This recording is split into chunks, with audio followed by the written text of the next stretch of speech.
आइए आज चर्चा करते हैं कि धन जोखिम का प्रबंधन कैसे करें। तो सबसे पहली चीज जो हम सबको करनी चाहिए वो है आय के अन्य स्रोत होने चाहिए। आय का दूसरा स्रोत होना जोखिम को कम करने का एक तरीका है। उदाहरण है फ्रीलांसिंग, व्यवसाय में साझेदारी, शेयर बाजार में निवेश से अतिरिक्त आय प्राप्त कर सकते हैं।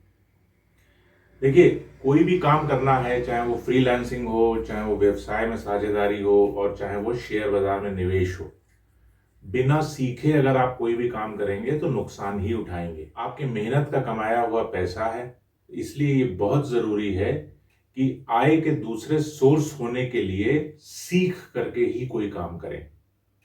इस प्रकार यदि कुछ अनपेक्षित हो जाता है तो आपको चिंता करने की आवश्यकता नहीं है, क्योंकि आपकी बचत सुरक्षित रहेगी।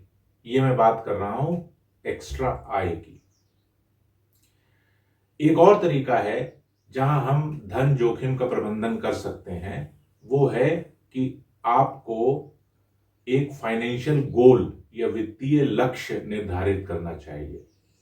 एक वित्तीय योजना या फाइनेंशियल प्लान फाइनेंशियल फ्रीडम या वित्तीय सुरक्षा प्राप्त करने की एक कुंजी है। अपनी वर्तमान वित्तीय स्थिति के आधार पर सावधानी पूर्वक ये योजना बनाएं।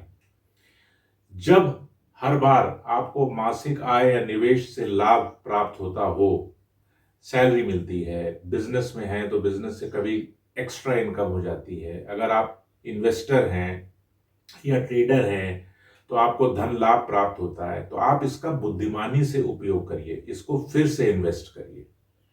रूल ये बनाइए कि जो कुछ भी सेविंग्स के बाद बचे, ध्यान से सुनिएगा, जो कुछ भी सेविंग्स के बाद बचे वो हमारा खर्चा होना चाहिए या वो हमारे मंथली एक्सपेंसेस होने चाहिए। तो monthly earning minus savings is equal to monthly expenses.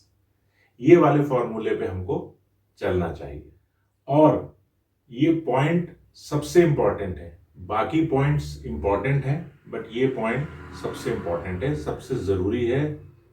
बीमा करवाएं। बीमा वास्तव में अभूतपूर्व समय में किसी को भी और सभी को बचाता है। सभी के लिए दो बीमा अनिवार्य है, एक जीवन बीमा और एक स्वास्थ्य बीमा। मानिए इस बात को। इसके अलावा जो तरह तरह के अट्रैक्टिव बीमा हैं, इंश्योरेंसेस हैं, उनमें जाने की जरूरत नहीं है। वाकई में दो चीजें जीवन में किसी भी व्यक्ति के बहुत जरूरी हैं, वो है जीवन बीमा और स्वास्थ्य बीमा। जीवन बीमा यह सुनिश्चित कर सकता है कि परिवार के कमाने वाले द्वारा छोड़े जाने पर, गॉड फॉरबिड्स, अगर उसकी डेथ हो जाती है तो परिवार गर्व के साथ जी सकता है। और स्वास्थ्य बीमा आपके बचाए हुए पैसे को सुरक्षित रख सकता है। कैसे?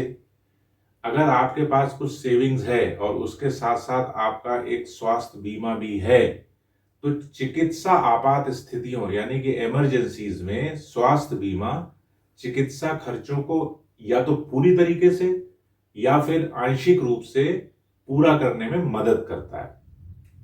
जैसा कि हम सभी जानते हैं कि इलाज का खर्चा काफी महंगा होता है। कहते हैं कि इलाज के खर्चे का इन्फ्लेशन 14% है। इसलिए स्वास्थ्य बीमा करवाना एक बहुत अच्छा विचार होगा। एक चीज और होती है जिसको कहते हैं एक्सपेंस रिस्क मैनेजमेंट, व्यय जोखिम प्रबंधन। इसको हमें करना चाहिए। इसके दो तरीके। पहला तरीका है कि हर चीज का आपका और हमारा एक बजट होना चाहिए। एक बजट के साथ आप अपनी वित्तीय योजना के बाहर कुछ पैसे खर्च करने के लिए लालायित नहीं होंगे। आपको हर चीज एक मंथली बजट में रखनी है।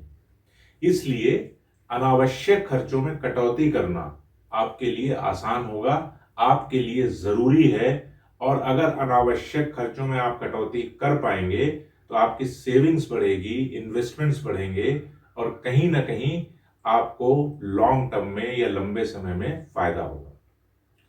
दूसरा तरीका है एक आपातकालीन कोष स्थापित करें, emergency fund. Emergency is a very negative word, emergency एक बहुत ही नेगेटिव वर्ड है, बट लेकिन इसको भी अपनी प्लानिंग में शामिल करना हमारे और आपके लिए बहुत जरूरी है, क्योंकि हादसे बता के नहीं आते। अप्रत्याशित खर्चे कभी भी और कहीं भी आपके पास आ सकते हैं। इसलिए अपने कैश फ्लो को सुरक्षित रखने के लिए एक इमरजेंसी फंड जरूर तैयार करें। यह बहुत ही जरूरी और इंपॉर्टेंट जोखिम प्रबंधन में आता है। संपत्ति और निवेश के बारे में जानें। संपत्ति जोड़ने या निवेश शुरू करने से पहले चुने जाने वाले संपत्ति या निवेश साधन के बारे में पर्याप्त जानकारी जरूर करें। इन्फ्लेशन 4 से 6% है, निवेश आपको हो सकता है 10 से 12% दे दे।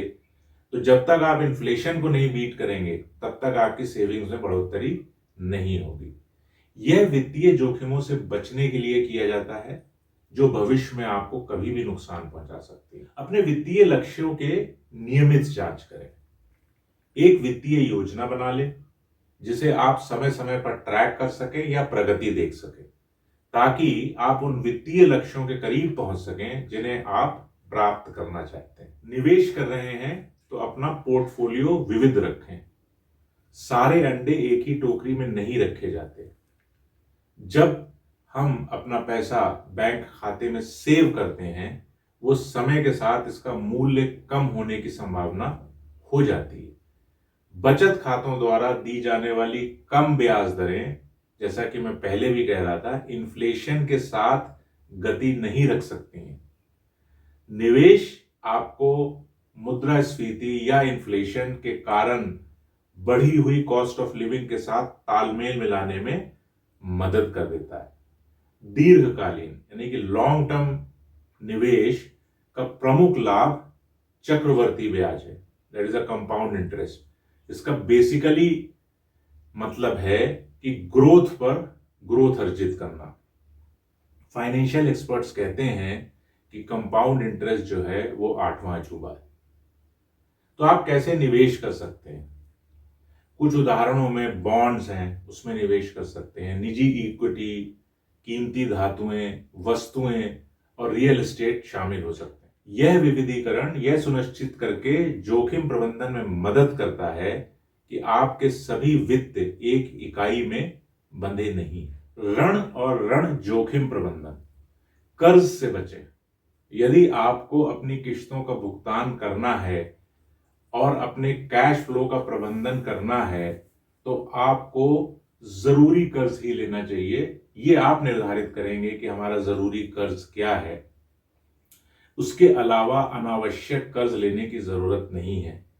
एक ऐसी सिचुएशन जहां हमारी टोटल मंथली कमाई का 70-75% कर्ज के भुगतान चुकाने में निकल जाता है, तो यह हमारे और आपके लंबे समय के हिसाब से उचित नहीं है। तो स्मार्ट निर्णय लें जो आपको आर्थिक रूप से स्थिर बनाने में मदद करेंगे। इतना सब आज के लिए है। अगले सत्र में मिलेंगे। आप अपना ख्याल रखें और आपके सभी प्रयासों में सफलता की हम कामना करते हैं।